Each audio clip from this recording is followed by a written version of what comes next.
बिस्मिल्लाहिर्रहमानिर्रहीम, अस्सलाम वालेकुम। पाकिस्तान और दुनिया भर में देखने और सुनने वालों को अब्दुल कादिर का सलाम। सूरत-ए-हाल काफ़ी दिलचस्प होती जा रही है। पाकिस्तान तहरीक इंसाफ के कैंप में क्या हो रहा है, हुकूमत साजी के मामलात कहाँ तक पहुँचे और लेटेस्ट डेवलपमेंट क्या है, वो सब आपको बताना है। अभी मैं पीटीआई के दफ्तर से होके आ रहा हूँ, बैक टू बैक चक्कर लग रहे हैं क्योंकि एक प्रेस कॉन्फ्रेंस हो रही है, दूसरी हो रही है, फिर पीटीआई की जो रूपोश क़यादत है, बहुत अरसे से जो मंजर-ए-आम पे नहीं आए थे, आज आपने उनको भी देख लिया।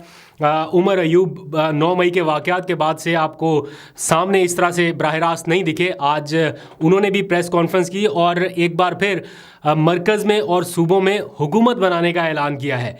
इन दावों में किस हद तक हकीकत है, क्या होने जा रहा है, क्या पसे पर्दा कोई ऐसे राब्ते हो रहे हैं जिसकी वजह से ये सब बातें हो रही हैं, क्योंकि पीएमएलएन और पीपल्स पार्टी के दरमियान कुछ मामलात पर आकर ब्रेक लग गई थी, जिसकी वजह से ऐसा लग रहा था कि शायद वो कैंप हुकूमत ना बनाए, तो अब वहाँ पर भी मामला थोड़े से आगे बढ़े। तो इन सारी चीज़ों के ऊपर थोड़ी बात करते हैं। लेकिन एक बहुत ही दिलचस्प चीज़ जो भी देखने में आई वो ये कि 3 साल हम 2 साल तुम, ये एक नया फार्मूला पाकिस्तान मुस्लिम लीग नवाज़ ने निकाला पावर शेयरिंग का। ये अब तक तो हम सोच रहे थे कि ये खाली अफवाहें हैं, बट लिटरली ये हकीकत है कि पीएमएलएन ने बिलावल को ये ऑफ़र कर दी कि 3 साल हम हुकूमत कर लेते हैं, 2 साल आप हुकूमत कर लो। इस तरह से बारियां लगानी है। ये पहले भी होता रहा, अभी फिर हो रहा है। इमरान खान ठीक कहते हैं कि ये सब लोग अपनी अपनी बारियां लगाते हैं, अवाम के वोटों का मैंडेट किसी और के पास है। और यहाँ पर क्या हो रहा है, 3 साल हम आ जाते हैं, 2 साल आप आ जाए। और इनको भी पता है कि हुकूमत मैक्सिमम चलती 3 साल ही है, बाद में तो बस वो इलेक्शन मोड ऑन हो जाता है ना, सारे इलेक्शन की तैयारियों में लग जाते हैं। तो बिलावल के साथ ये गेम करने की कोशिश हुई कि 3 साल पहले जो है वो हमें दे दें, और जब अवाम के गैज़ो गज़ब के सामने का मामला आएगा या टाइम आएगा तब हुकूमत आप ले लें। तो बिलावल ने तो इनकार कर दिया फ़िलहाल इस पर, लेकिन स्टिल उनके कैंप से ये आवाज़ें आ रही हैं कि हम वोट मुस्लिम लीग नून को देंगे। रीज़न ये है कि अब्बू को सदर बनाना है, तो अब्बू को सदर बनाने के चक्कर में ये सारा कुछ हो रहा है। बहरहाल अभी पाकिस्तान तहरीक इंसाफ के कैंप से भी ये आवाज़ें उठने लगी। पहले 2 प्रेस कॉन्फ्रेंस हुई जो मैंने खुद कवर की, उनमें से एक में ये कहा गया कि इमरान खान साहब ने, बल्कि मैं बता देता हूँ, बैरिस्टर सैफ ने इमरान खान से जेल से होने वाली मुलाकात के बाद प्रेस कॉन्फ्रेंस करते हुए कहा कि इमरान खान ने ये कह दिया है कि हम अपोजिशन में बैठेंगे, मरकज़ में भी और सूबे में भी, यानी पंजाब में भी। तो उसके बाद आज उमर अयूब ने प्रेस कॉन्फ्रेंस की और उन्होंने कहा नहीं, हम हुकूमत बनाने की तरफ जा रहे हैं। मैंने उनसे खुद ये क्वेश्चन किया कि आपके कुछ लोग मीडिया पर आकर ये बताते हैं कि हम अपोजिशन में बैठ रहे हैं, आप ये बता रहे हैं कि हम हुकूमत में जाने लगे हैं, तो एक्चुअल स्टोरी क्या है, कन्फ्यूजन कहाँ पे है और रियलिटी क्या है? क्या फ़िलहाल आप अपोजिशन में बैठेंगे, जब फॉर्म 45 वाला मामला क्लियर हुआ तब आप हुकूमत में आएंगे, या क्या है? तो उन्होंने कहा नहीं, हम बिल्कुल हुकूमत बनाने की तरफ जा रहे हैं। और इस हवाले से उन्होंने क्लियर किया कि हम वोट जो है वो मांगेंगे सारी जमातों से, जो जो हमें वोट देना चाहे, उनकी मर्ज़ी, ना देना चाहे तो कोई ज़ोर ज़बरदस्ती नहीं, लेकिन हम हुकूमत साजी की तरफ जा रहे हैं, जो कि बज़ाहिर मुझे मुश्किल लग रहा है इन हालात में, जब मुस्लिम लीग नून और पीपल्स पार्टी अगर इकट्ठे हैं और उनका पावर शेयरिंग का जो फार्मूला है वो डिज़ाइन हो जाता है कि सदर साहब जरदारी हो जाएं और शहबाज शरीफ वज़ीर आज़म हो जाएं, तो फिर पीटीआई का चांस कम हो जाता है। और इन हालात में, इस किस्म के सर्कमस्टांसेस में हुकूमत लेना ये कोई आसान काम भी नहीं है और ख़तरे से खाली भी नहीं है। आगे बढ़ने से पहले एक छोटी सी अपडेट मैं आपको और बता दूं, पाकिस्तान तहरीक इंसाफ ने अब अपना नया इत्तेहादी मैदान में उतार दिया है, यानी पाकिस्तान तहरीक इंसाफ इत्तेहाद करने जा रही है सुन्नी इत्तेहाद कौंसिल से, SIC के साथ। अभी तक तो हम SIFC के बारे में सुनते रहे, अभी शायद आपको SIC सुनने को मिले, क्योंकि सुन्नी इत्तेहाद कौंसिल के साथ पाकिस्तान तहरीक इंसाफ ने आज बाज़ाब्ता वो कर लिया है अपना इत्तेहाद। इसको एलानिया तौर पर अभी नहीं बताया गया पीटीआई की जानिब से, लेकिन मेरी बहुत ही ज़िम्मेदारान ज़राए से बात हुई और उन्होंने इस बात की तस्दीक की, जिसके बाद मैंने ये मीडिया के ऊपर ये सारी ब्रेकिंग न्यूज़ रिपोर्ट भी की। और मुझे तो ये भी पता है कि जो आज़ाद जीतने वाले उम्मीदवार हैं उनमें से बाज़ से एफिडेविट जो है वो साइन करवा लिए गए हैं कि ये अब इस पार्टी में जाने वाले हैं। पहले MWM के साथ, जमात इस्लामी के साथ इत्तेहाद की तरफ जा रहे थे, लेकिन कुछ टेक्निकल रीज़न्स आ रही थी जिसकी वजह से ये मामला नहीं हटा। जमात इस्लामी तो वैसे ही पीछे हट गई, MWM के साथ कुछ तकनीकी मामला थे जिसकी वजह से वो आगे नहीं बढ़ सके। तो अब सुन्नी इत्तेहाद कौंसिल के साहिबजादा हामिद रज़ा हैं सरबरा, जिन्होंने पीटीआई की बैकिंग के साथ ही आज़ाद हैसियत में इलेक्शन लड़ा, वो इलेक्शन जीत भी गए। और मैंने उनको इमरान खान के काफ़ी करीब भी पाया और बड़े रेजिस्टेंस करने वाले शख्स है और फिर इन हालात में इन दिनों में उन्होंने सख्तियां भी काफ़ी बर्दाश्त की हैं। तो ये फैसला पीटीआई का किस हद तक बेहतर रहेगा आने वाला वक्त बताएगा, लेकिन एफिडेविट साइन होकर पीटीआई के दफ्तर में पहुंच चुके हैं, ये मैं आपको कंफर्म बता रहा हूँ। तो आने वाले दिनों में पीटीआई खुद ये ऐलान कर देगी कि वो जा रहे हैं सुन्नी इत्तेहाद कौंसिल के साथ। अभी मैं ख्वाजा आसिफ का एक स्टेटमेंट सुन रहा था जिसमें वो बता रहे थे कि तय ये हुआ है कि वज़ीर आज़म शहबाज शरीफ होंगे, वज़ीर आला मरीम नवाज़ होंगी और जो सिक्का है वो कायदे मोहतरम नवाज शरीफ का चलेगा, यानी पीछे से बैठ के कंट्रोल वो करेंगे। लेकिन ये नहीं बताया कि हम क्या करेंगे, शायद मॉरल अथॉरिटी नहीं है उनके पास ये बताने की। लेकिन एक लम्हे के लिए देखिए कि एक सीनियर सियासतदान जिसने पता नहीं अपनी उम्र का कितना हिस्सा एक पार्टी को दे दिया, वो ये बताने की पोजीशन में नहीं है कि वो या उसकी पार्टी का कोई और मेंबर क्या किसी बड़े ओहदे पे आ सकेगा। वज़ीर आज़म बनना है वो फैमिली में है, वज़ीर आला बनना है वो फैमिली में है, कोई कायद ताहियात है वो फैमिली में है। तो ये फैमिली लिमिटेड कंपनी वाला जो बिज़नेस है ना, ये ख़त्म नहीं हो रहा। मैं उस दिन भी बता रहा था कि एक की ख्वाहिश है कि मेरे अब्बू जो है वो सदर बन जाए और अब्बू की ख्वाहिश है कि बेटा जो है वो प्राइम मिनिस्टर बन जाए। तो इसी तरह ये चचा अंकल बेटा बेटी का सारा खेल इस वक्त चल रहा है।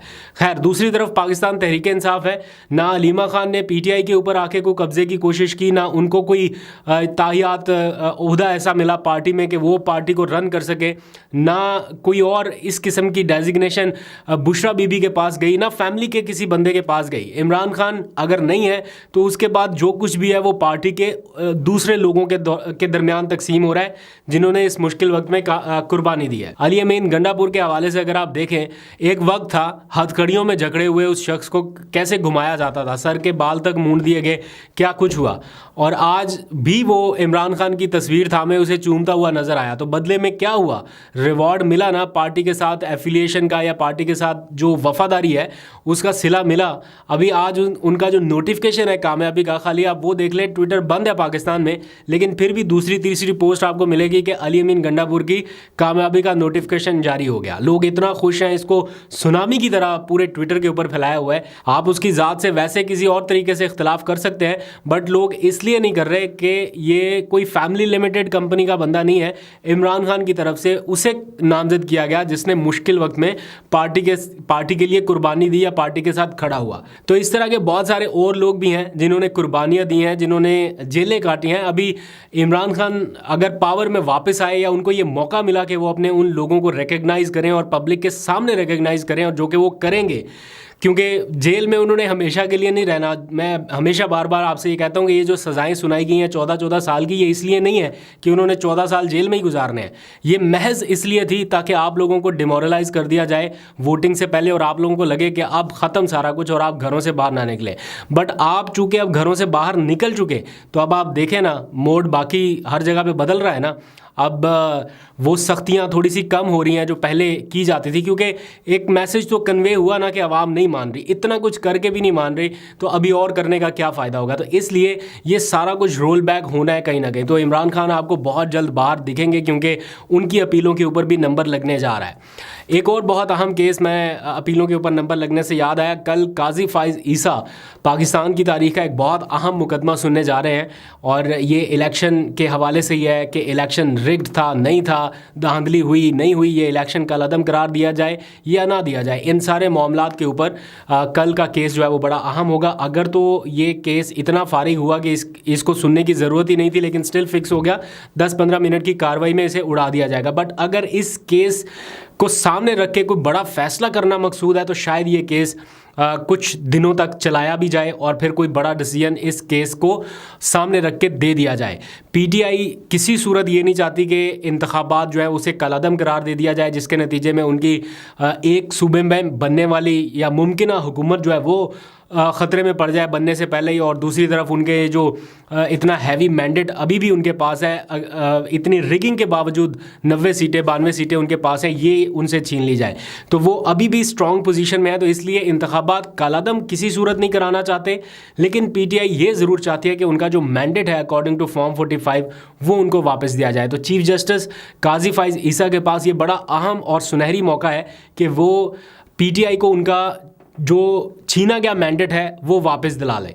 बल्ला तो नहीं उनको दे सके थे, लेकिन ये यहाँ पर वो राइट है, ये उनका जायज़ हक है, ये उनको अगर वापस मिल जाए तो भी बहुत सारा डैमेज जो है वो कंट्रोल हो सकता है। बट दूसरी तरफ पीटीआई ने आज प्रेस कॉन्फ्रेंस में चीफ जस्टिस से ये मुतालबा किया है, बल्कि बड़े मौदबाना अंदाज में रिक्वेस्ट किया कि चूँकि इस सारे मामलात में कहीं ना कहीं उनका नाम भी लिया गया है तो वो रज़ाकाराना तौर पर उनका केस ना सुने या ये वाला केस ना सुने और मेरिट के ऊपर बाकी जजेस इस केस को डिसाइड करें। मुझे नहीं पता अब इसके आगे क्या होगा, क्या चीफ जस्टिस साहब वॉलंटियर करेंगे, स्टेप डाउन करेंगे इस केस से। वैसे मैं नहीं कह रहा और ना ये मुतालबा है उनका। पाकिस्तान तहरीक इंसाफ से आज एक क्वेश्चन हुआ, किसी साहब ने पूछा उनसे उनके रिज़ाइन के हवाले से मुतालबे पर, तो उन्होंने कहा हमारा ऐसा कोई मुतालबा नहीं है कि वो स्टेप डाउन करें या रिज़ाइन करें, बस सिर्फ ये है कि वो ये केस ना सुने। कमिश्नर रावलपिंडी वाला जो एक पूरा मुअम्मा इस वक्त बना हुआ है वो बहुत ही दिलचस्प है। उसको कहीं ना कहीं मंतकी अंजाम तक पहुँचाना ज़रूरी है।